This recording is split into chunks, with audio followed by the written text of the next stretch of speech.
Est-ce que vous avez l'impression que les jeunes filles n'ont pas compris la valeur du mariage aujourd'hui? Wallah, elles n'ont pas compris.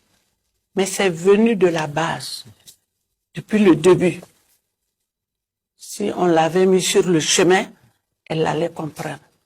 C'est comme les jeunes filles qui se marient, un, deux, elles vont faire leur baluchon pour repartir dans la famille. Et la famille les accueille. Ah, la famille ne doit pas les accueillir? Pourquoi? Un jour, j'étais assise, ma fille est venue avec ses enfants. Sa fille me dit, Mamie, c'est pas papa, non. Donc, maman nous a pris. J'ai dit, comment vous êtes venus? On est venu en taxi. J'ai dit, d'accord. J'ai appelé le frère de son mari. J'ai dit, Aya, ramasse ta femme et ses enfants.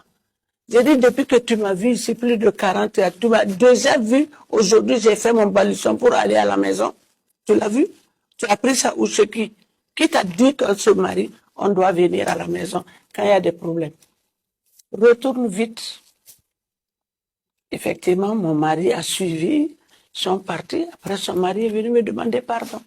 Mais si ça ne va pas dans le foyer, est-ce qu'elle doit rester? Elle doit rester. Elle m'a vu rester. En me voyant, on va croire que je suis une femme heureuse. Je suis heureuse quelque part, mais dans le foyer, je ne suis pas heureuse.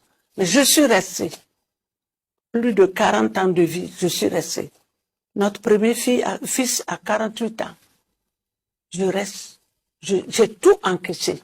Jusqu'à demain, je continue d'encaisser. C'est la mort qui va nous séparer. Donc, même quand on n'est pas heureuse, il faut rester dans son foyer. Il faut rester.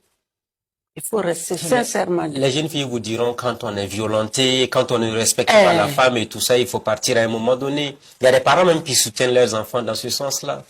Oui, mais c'est pas bon. Justement, il faut pas tout dire aux parents. Je condamne ça avec nos filles. Un, deux, avec ton mari, tu pars dire à ton père, tu pars dire à ta mère, peut-être que ta maman, en tant que femme, deux fois, elle comprend, elle te demande de te soumettre.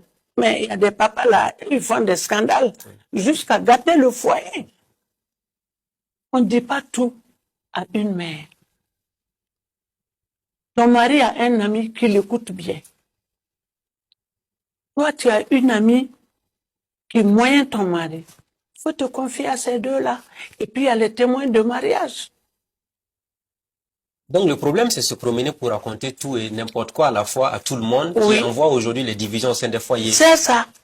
Parce que tu vas dire à d'autres, tu vas dire, ah, toi, tu as supporté tout ça. Fais partir. Ramasse tes affaires. Pif, elle court, elle ramasse. C'est pas bien. Une mère doit toujours empêcher ça de sa fille.